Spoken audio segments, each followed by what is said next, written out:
관세음보살, 먼저 업장을 소멸시켜주는 멸업장진언을 3번 외우겠습니다. 오 마른 어깨 사바하, 오 마른 어깨 사바하, 오 마른 어깨 사바하. 유튜브 불교대학 시청자 여러분 반갑습니다. 처음 들어오시는 분들은 구독해 주시면 감사하겠습니다. 그리고 다 들어보시고 좋으면 좋아요 좀 눌러주시고요. 또 광고가 많이 나오는데요. 광고도 좀 봐주시면 이 불교대학을 운영하는 데 도움이 많이 됩니다. 우리는 이 유튜브를 통해서 이 세상을 한번 불국토로 만들어보자. 이 원력에 다 주인된 마음으로 동참해 주시면 아주 감사하겠습니다. 오늘은 불교식의 용서, 나를 위한 용서라는 주제로 말씀을 드리겠습니다. 이 용서의 사전적인 의미는 지은 죄나 잘못한 일에 대해서 꾸짖거나 벌하지 아니하고 덮어줌이라고 했습니다. 이 한자로는 용자는 얼굴 용자를 쓰는데 몸가짐이란 뜻도 있고요. 또 이 서는 같을 여자의 밑에 마음심자를 넣어서 용서하다, 인자하다라는 뜻을 가진 서자입니다. 우리는 서로 용서를 했다, 용서를 받았다라고 말들을 합니다. 사회적으로는 이 용서라는 말을 많이 씁니다. 용서해야 된다, 용서받았다 많이 씁니다만은 엄청난 분량과 내용을 가지고 있는 팔만대장경에는 용서라는 낱말 자체가 없습니다. 여기에 대해서 성철 큰 스님께서는 일체 중생의 본성은 다 깨끗하고 청정한데 누가 누구를 용서하겠는가라고 말씀을 하셨습니다. 다 똑같이 불성을 가지고 있는데 누가 누구를 용서하겠는가 라는 말씀을 자주 하셨습니다. 그래서 예를 드시기로 연화대에 앉아 계신 부처님이나 무간지옥에 떨어져 있는 지옥 중생이나 자승자리, 즉 실상의 자리는 똑같으니 잘난 사람 못난 사람이 없다 이 말입니다. 그래서 부처님을 시해하려고 하고 교단을 분열시켜서 돌이킬 수 없는 무간업을 지은 저 대바다따도 부처님께서는 법화경에서 후일에 너도 승불할 것이다 라고 수기를 주셨다는 것입니다. 또 교단사에서 무려 99명을 죽이고 살인마의 대명사로 불렸던 앙굴리말라도 부처님께서는 순순히 제자로 받아들이신 것을 보면 도가 높으신 성철 큰 스님의 말씀은 참으로 지당하지 않는가 생각합니다. 그런데 우리가 여기서 가만히 생각을 해봐야 합니다.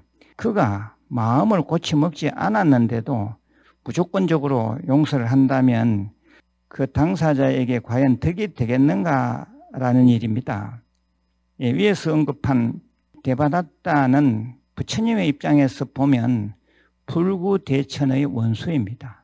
그런데 이 대바다따가 부처님으로부터 용서를 뛰어넘는 수기를 받았다는 것은 수기, 너도 후일에 부처될 것이다 라고 하는 그 예언이 수기입니다. 그런 수기를 받았다는 것은 그의 생의 마지막 지점에서 끝에는 자기 잘못을 참회하고 나무 붓다, 부처님께 귀의합니다 라고 했습니다. 그 점이 중요합니다. 그리고 이 앙굴리말라도 그렇습니다. 99명을 죽일 때까지는 스스로가 극악무도한 중범죄자인 줄을 깨닫지 못했습니다. 그런데 마지막에 부처님을 친견하고 부처님하고 대화하면서 스스로의 행동이 얼마나 잘못된 것인가를 부처님께 고백하고 참회하였습니다. 그래서 부처님은 그를 용서했던 것입니다. 그래서 부처님은 그를 절 안으로 데리고 들어와서 스님을 만들었던 것입니다. 반드시 그에 따르는 참회를 전제로 용서가 있었다는 것을 우리는 알 수 있습니다.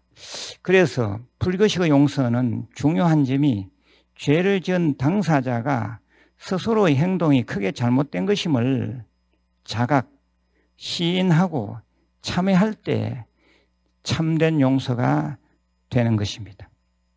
예, 진리의 분상에서는, 즉 연기적인 관점에서는 사실 용서하고 말 것이 없습니다. 용서한다는 것은 용서하는 자가 상을 가졌다 이렇게 볼 수도 있습니다. 그렇지만은 연기적 관점에서는 사실 용서할 것이 없다 그런 말이고, 같이 인연되어졌기 때문에 발생된 문제이므로 용서하는 자와 용서받을 자가 따로 있을 수가 없다 그런 논리가 되는 것입니다. 예, 하지만은 우리들이 좀 더 좀 현실적으로 또 살펴볼 필요도 있습니다. 괘씸하기 짝이 없는 그런 사람들이 있지요.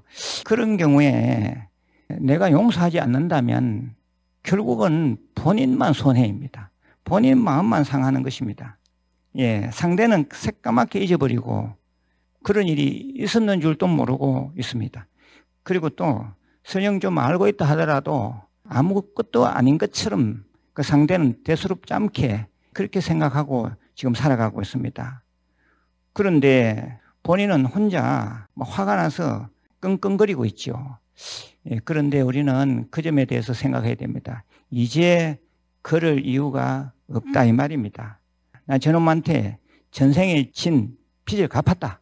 마음의 빚이 되었든지 간에 또는 물질적인 빚이 되었든지 간에 내 이제 빚 갚았다 이래 생각하고 완전히 다 내려놔야 됩니다. 그래도 억울하다 이런 생각이 들면 다음 생에 받을 그 돈 또는 그 마음을 내가 저축해놨다 이렇게 생각을 해버려야 합니다. 아예 생각에서 이제 내보내야 됩니다. 그리고 용서를 해줘야 할 그러한 대상이라면은 그 사람은 무가치합니다. 그런 무가치한 존재를 마음에 담아두고 본인만 아주 힘들게 어렵게 마음에 스스로 짐을 지고 있을 이유가 없습니다. 예, 과거는 흘러가 버렸습니다. 시간이 약입니다. 지나가면 다 용서가 됩니다. 그런데도 자꾸 그런 생각이 일어나면 나는 불자지 않느냐, 다 내려놔야 되겠다, 다 내려놔야지 하는 방아착하는 마음으로 그런 생각이 일어날 때는 금강경도 좀 독송하고 또 관음정건도 좀 외우면서 그 에너지를 좋은 쪽으로 돌려놔야 합니다. 예, 제가 다시 전체적으로 말씀을 드립니다. 불교식의 용서는 근본 진리적 입장에서는 용서하고 말 것이 없습니다. 그렇지만은 현실적으로는 상대를 위해서 용서를 받아야 할 경우는 있습니다. 그럴 경우에는 상대가 참회하고 용서를 빌 때는 그건 이제 참으로 용서가 됩니다. 정말 용서는 제가 봤을 때는 상대가 진정으로 참회하고 자기 잘못을 시인하고 들어왔을 때는 참 용서가 됩니다. 용서를 해줄 수 있습니다. 그럴 경우에는 아주 좋은 일이고, 그런데 어떨 경우에는 내 마음만 상하지 상대는 자기 잘못을 그렇게 모르고 있고 뻔뻔스러운 그런 경우도 있습니다. 그래서 도저히 참여할 사람이 아닙니다. 그럴 경우에는 내가 과거 전생에 지은 빚을 이제 갚는다, 또는 다음 생에 내가 또 받아야겠다, 그쯤 해놓고는 그 상대자가 자꾸 내 마음 안으로 들어오면 그 마음에 동요되지 말고 그러한 마음이 일어날 때 정진하면서 오히려 그걸 기도의 계기로 삼아서 가면 차츰차츰 다 없어집니다. 세월이 약입니다. 그 마음 가운데 그런 적개심 이런 것을 다 놔버려야지 본인이 편안합니다. 예, 제가 세 가지 경우를 말씀드렸습니다. 불교의 근본적인 자리에서 봤을 때 용서.